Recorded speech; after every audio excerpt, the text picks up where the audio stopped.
Në qendrën e qytetit të Korçës, disa prej kopshteve publike po përballen me një mbingarkesë të numrit të fëmijëve, duke tejkaluar kapacitetet që ato mund të përballojnë. Kjo situatë ka sjellë vështirësi në ofrimin e një kujdesi dhe edukimi cilësor për më të vegjëlit, si dhe një ngarkesë të lartë për edukatorët dhe stafin ndihmës. Në këtë kuadër bëhet e domosdoshme një riorganizim i sistemit të shpërndarjes së fëmijëve nëpër kopshtet e qytetit për të siguruar një ndarje më të drejtë dhe efikase. Po bëjmë përpjekje tani që për vitin e ardhshëm të kemi një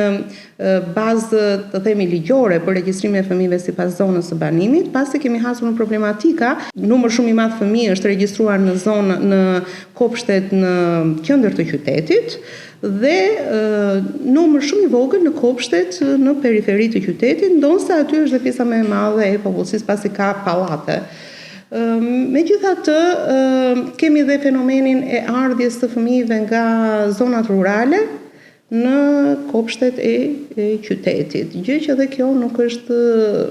të themi, shumë normale, pasi dhe në njësitë administrative ose në zonat rurale ka problematik të numrit të uljes së shumë të madhe të numrit të fëmijëve që frekuentojnë